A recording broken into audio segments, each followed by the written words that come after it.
this epoch, Europe's qualms about U.S. reliability, the destabilization and re-destabilization of the Middle East, the making of the enduring tragedy of America's Vietnam War, the country's justified fears of other long-term entanglements, and fights against terrorists throughout the world. Moreover, an aggressively nationalistic Russia has returned to its crude Soviet-like behaviors while employing its familiar techniques of hybrid war and possession of the planet's second-largest nuclear arsenal. Again, North Korea and Iran are world issues, and U.S. policymakers continue to speak of how they'll supposedly shape the future of China. Currently, in Beijing, strategists are devoting intense effort to modeling the fall of empires. They study the fate of the Soviet Union and what caused the hammer and sickle to be hauled down from over the Kremlin on Christmas Day 1991.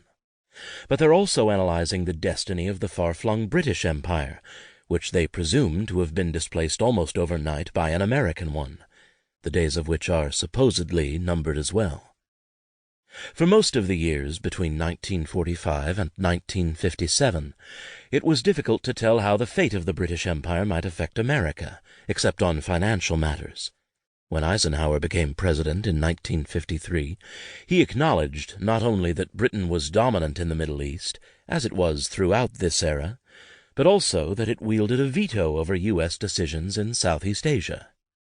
And this was at a time when top U.S. officials believed that America's biggest post-war difficulty, perhaps more than the Soviet threat, was the inability to say no to the British Empire.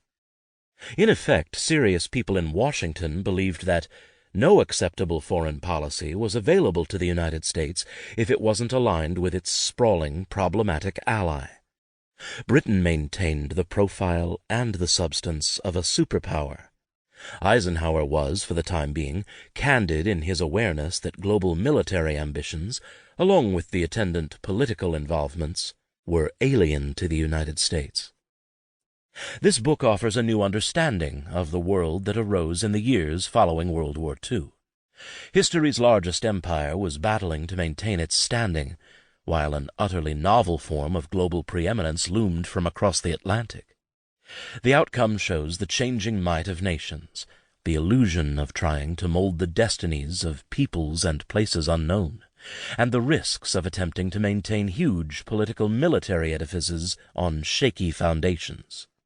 We see how thoughtful, informed wielders of power reached decisions while feeling besieged, and we find ourselves asking how our country may segue into some new type of its now familiar stature in the decade ahead.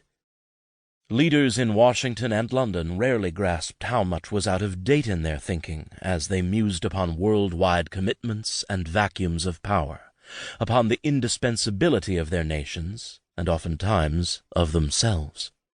To this end we see Winston Churchill in a very different light, after he returned as Prime Minister from 1951 to 1955, grumbling that the war years might well have been easier than what he then faced in trying to restore the British Empire to its former greatness.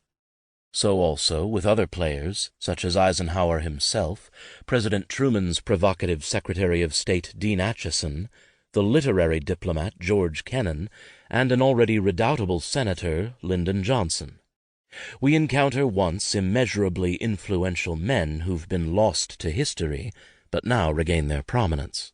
For instance, Truman's closest friend and advisor, doubling as the century's most powerfully placed Secretary of the Treasury, and Britain's Commissioner General for Southeast Asia, who maneuvered for nearly a decade, while holding cabinet rank in London, to commit the United States to Vietnam.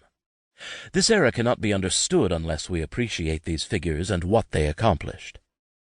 Eisenhower never used the term superpower, and it barely appears in the jargon of the time. It had been coined amid the depths of war. William T.R. Fox, a professor of international relations at Columbia University, used it in 1944 to categorize nations that possessed great power plus great mobility of power. For a country to function as a superpower, it had to be able to project force most anywhere it pleased.